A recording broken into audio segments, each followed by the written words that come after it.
Merci beaucoup Éric-Antoine de nous recevoir aujourd'hui. De rien Isabelle, c'est un plaisir. On me dit que vous êtes un amoureux des animaux. Je perçois chez les animaux leur capacité sentiente. Donc du moment qu'on perçoit chez un être vivant ses capacités à être empathique, à avoir une propre vie psychique, à avoir une propre réalité, on ne peut pas ne pas respecter. Alors entre amoureux, je suis amoureux de certains êtres humains, pas tous, je suis amoureux de certains animaux, pas tous. Mais disons que je perçois chez eux un droit à ne pas souffrir et à ne pas vivre ce que les humains leur font vivre. Voilà. Vous avez pris conscience, je crois, depuis quelque temps, de certaines choses. Est-ce que vous pouvez m'en parler ? Oui, alors la cause animale, en tout cas mon choix par exemple du végétalisme, il est arrivé de manière progressive. J'ai d'abord été végétarien avant d'être végétalien. Et il est arrivé avant tout sur une conscience écologique. En découvrant des chiffres, en découvrant des réalités, bon, avec évidemment l'appel au secours de cette planète, de cet organisme vivant qu'est notre planète, et qui est en train de perdre sa diversité aussi bien dans le monde animal que dans le monde végétal, etc. Donc, et je me suis rendu compte que, par exemple, l'exploitation industrielle de la viande de vache, la viande de cochon, est plus polluante pour la planète que l'ensemble des transports, des voitures, des avions et de la marine additionnée. Donc ça a été avant tout une conscience écologique.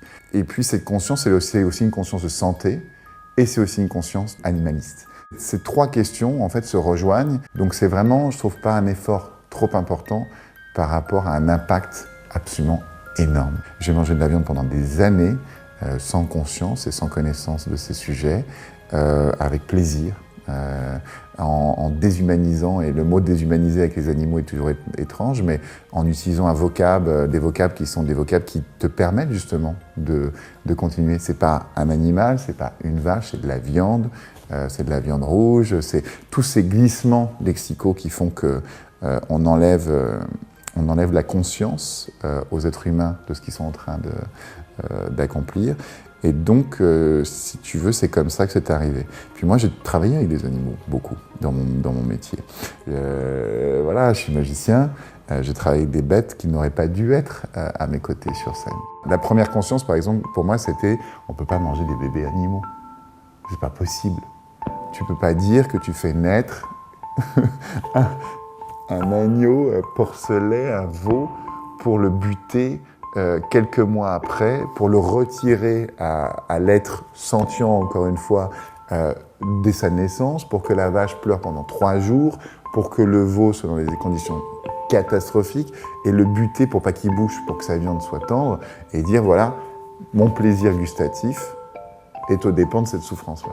Il y a un moment, tout d'un coup, quand ce genre de choses te frappe, tu peux pas en fait, c'est juste pas possible. Et c'est un truc que je dis souvent sur la vérité, c'est-à-dire que la vérité, il y a 3 manières de la vivre.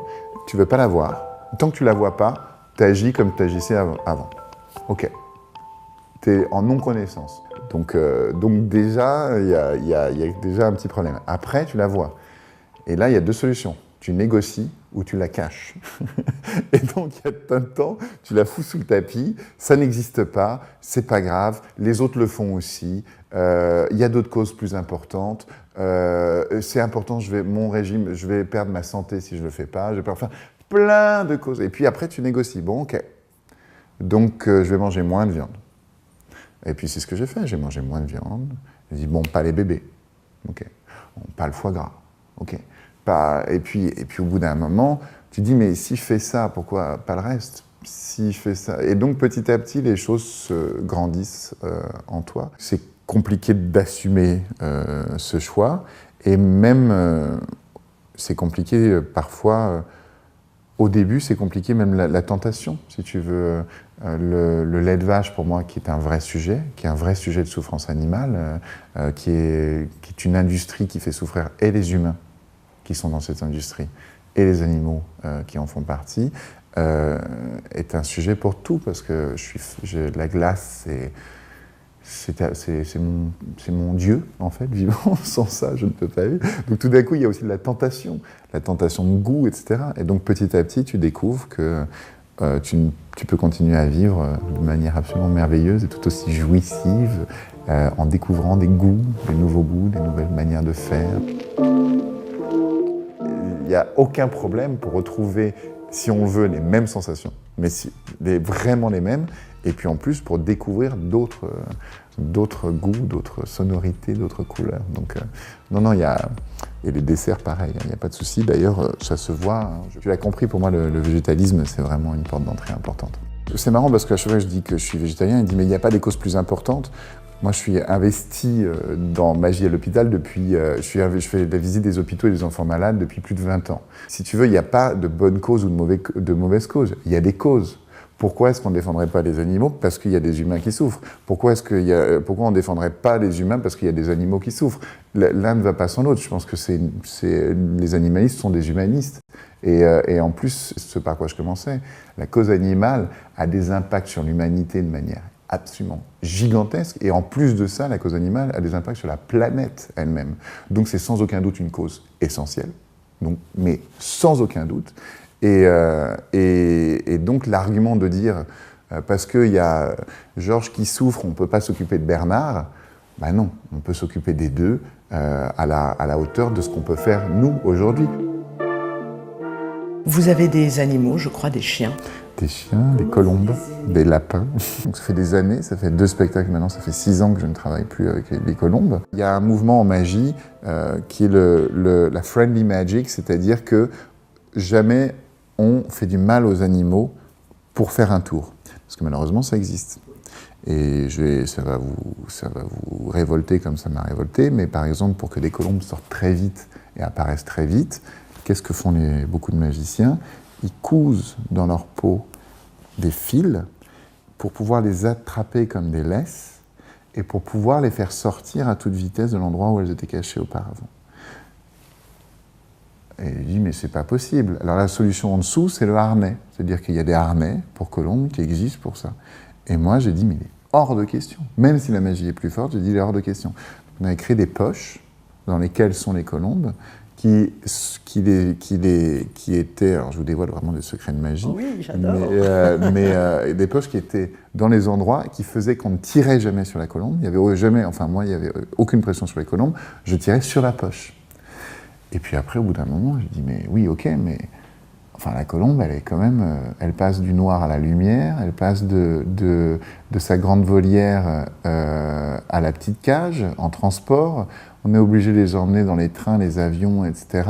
Alors oui, ça fait un effet bœuf sur les gens. Et puis il y a ce haut de tendresse animalière, mais ce haut de tendresse qu'on a en spectacle, il sous-entend une souffrance derrière. Donc en fait, c'est une escroquerie absolue. Donc voilà, donc c'est plus possible. J'ai créé une prison pour elle et je me suis créé une prison aussi maintenant d'être mentale et d'être responsable de la vie de ces animaux et de ne pas savoir quoi en faire. Vous êtes une personne publique, une personne très connue, bien sûr, et donc très aimée aussi. Et bien, on vous regarde un petit peu à la loupe. Y a-t-il des choses passées que vous feriez autrement aujourd'hui? Oh ben oui, évidemment. Ouais, évidemment. C'est marrant parce que sur les tombes, il y a un truc que je déteste, c'est la phrase « regret éternel ». Le regret, c'est ce que t'as pas pu faire. Et et après t'es mort, c'est trop tard. Et moi, j'aime bien le mot « remords ». Je dis, on a le droit à l'erreur. On a le droit de se tromper, on a le droit de se planter, on a le droit de ne pas savoir. Alors oui, j'ai des remords, je pense qu'avec la conscience que j'ai aujourd'hui, jamais j'aurais fait de magie avec les animaux. Vraiment, jamais. Je pense que j'ai des remords aussi, mais même sur des choses... Tu vois, par exemple, j'ai fait une épreuve la dernière fois sur Fort Boyard, et ça s'appelle la tête chercheuse. Et la tête chercheuse, t'es engoncé en fait, et t'as juste la tête qui dépasse, et tu passes dans des espèces d'aquariums. Dans le premier, il y a des pigeons, dans le deuxième, des rats, dans le troisième, des crapauds, dans le quatrième, des mouches, etc., etc. Et à chaque fois que je rentrais dans un de ces aquariums, j'avais envie de pleurer. Parce que, en fait, je fais peur aux animaux qui sont là-dedans. C'est pas possible, il y a quelque chose qui me fait mal, en fait, physiquement. Donc voilà. Donc, je regrette. Enfin non, j'ai des remords, parce que je l'ai fait, mais j'aurais pas dû le faire. Il y a quelques années de ça, je m'étais fait alpaguer par 30 millions d'amis qui m'étaient tombés dessus suite à une émission où je faisais apparaître une jeune lionne. Donc je ne percevais pas, en fait, qu'il est plus juste qu'une lionne ne soit pas dans une cage à la télévision. Et donc il y a aussi une conscience qui petit à petit se fait. Par rapport au sujet des expérimentations animales, de la chasse. Je souffle de souffrance en fait. Moi je me souviens très bien, tu vois, et je l'ai avec émotion, des parties de pêche avec mon grand-père. Voilà. Et qui était un moment de partage, mais en fait ça aurait pu être autre chose. On aurait pu juste se balader en montagne, on aurait pu cueillir des champignons, on aurait pu faire autre chose. Lui, il a été éduqué comme ça. À un moment, il voulait transmettre à ses petits-enfants l'idée d'aller pêcher des truites dans les torrents. Voilà. Et c'est vrai que quand même les truites, on les sortait du torrent et on leur mettait un bon coup de massue sur la gueule. Donc il y a aussi une violence, mais tout d'un coup qui est éducationnelle, c'est-à-dire c'est fou. Donc moi le fait de tenir une arme à feu, de viser un animal ou les autres chasses, pire, on parle beaucoup de la chasse à la colle en ce moment, qui est quand même... C'est des aberrations. Pour quel plaisir? Pour moi, c'est la différence entre le pouvoir et la puissance. C'est-à-dire que le pouvoir, pour moi, c'est souvent la quête du pouvoir est souvent une expression de l'impuissance. Est-ce qu'on a un rôle en tant que parent, ou même parti politique, vis-à-vis de l'autre génération? Oui, je suis convaincu de ça, Isabelle. Je suis convaincu que ça passe par l'éducation. Ça passe évidemment par ça, ça passe par de la pédagogie, mais pour moi, il y a des déficits pédagogiques à l'école. Et il y a évidemment un déficit pédagogique autour de notre assiette. C'est une catastrophe. Voilà, c'est une catastrophe, mais les consciences s'élèvent. On voit quand même qu'il y a des maires qui prennent des décisions à ce niveau-là. On voit en effet que le parti animaliste avance. Comme il prend des parts, tout d'un coup, dans les mairies, on commence à avoir des adjoints qui sont conscients de ça. Donc ça, c'est vraiment intéressant.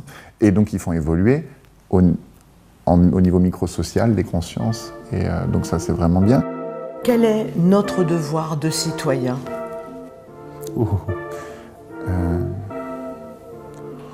Notre devoir, il est celui de la curiosité. C'est vraiment, sans aucun doute, la qualité la plus importante, je crois, chez les humains.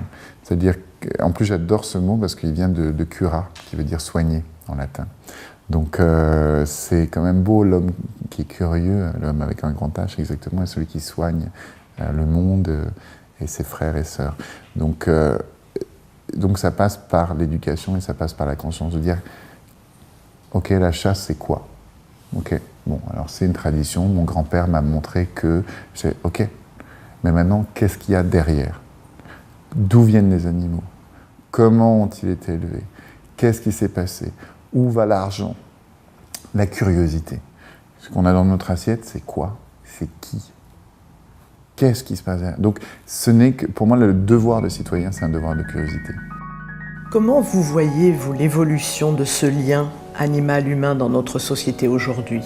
Je le sens, je sens évidemment une vraie prise de conscience. La preuve en est, évidemment, des partis comme le vôtre qui commencent à réunir de plus en plus de gens.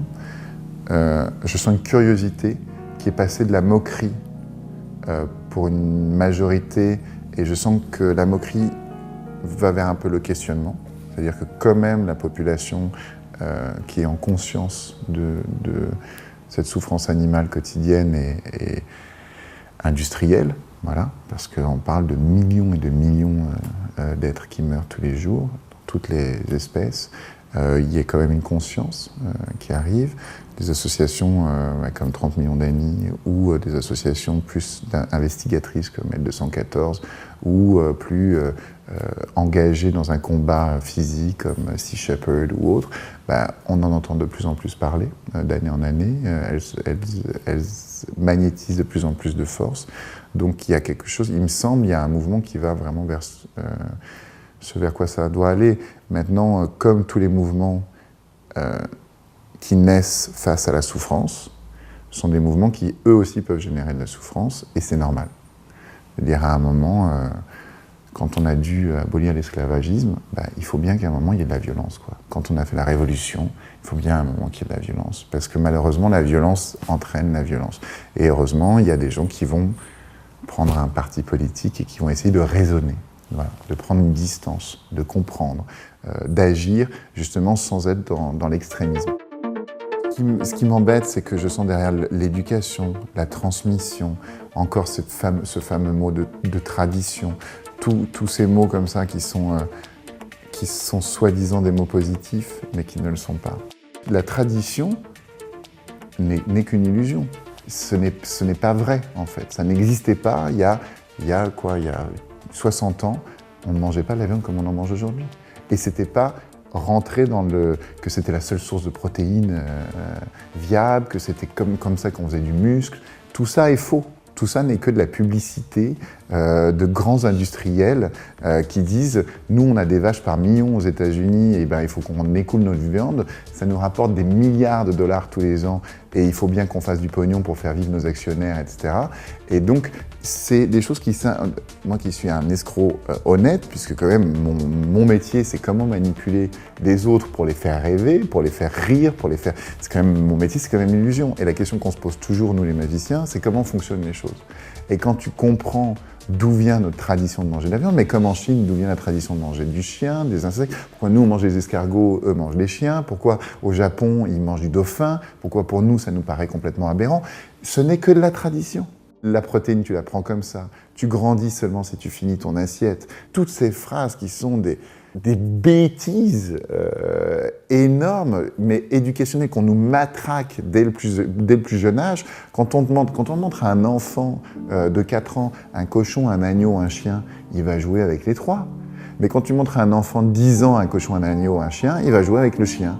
Parce que tout simplement, c'est de l'éducation. Ce n'est rien d'autre que de l'éducation. Ce n'est pas une vérité interne. Donc, mais ça, pour se déconditionner de ces illusions-là, il y a en effet un travail pédagogique, il y a un travail politique, il y a un travail de curiosité aussi, parce qu'on nous a lavé le cerveau.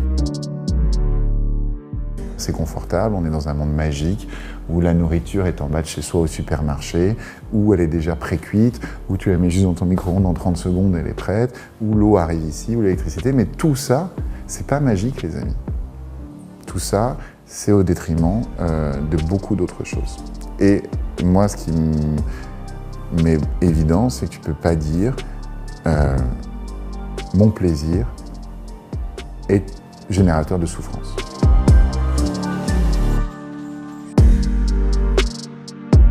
Et le fameux « on a toujours fait comme ça ». On a toujours fait comme ça, et l'évolution, c'est quand même une des richesses de l'être humain. C'est quand même notre intelligence et notre sens de l'adaptation et notre adaptation au milieu. Donc là, on n'a plus besoin, en termes d'apport alimentaire des animaux, on n'en a plus besoin. On peut vivre merveilleusement sans. On sait que c'est un lieu de souffrance pour l'humain et pour l'animal. On peut s'en passer. Donc il y a un moment, il y a enfin, l'humain est quand même extraordinairement intelligent et peut quand même, j'espère, passer au-dessus de ces phrases. On a toujours fait comme ça.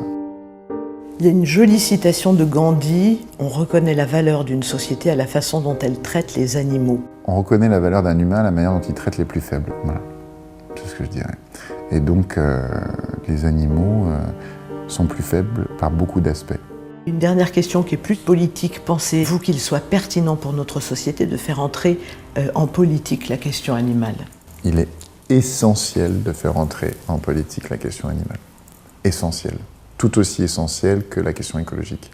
Ne nous jugeons pas trop les uns les autres, jaugeons-nous. C'est-à-dire, moi qui suis un juge à la télévision, je pars toujours du principe qu'il n'y a pas de bon ou de mauvais.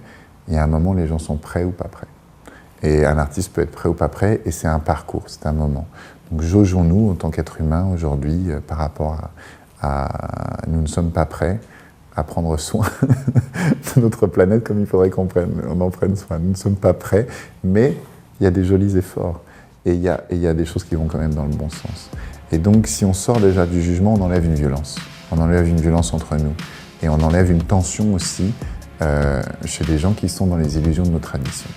Merci beaucoup pour cette interview. Avec plaisir, Isabelle.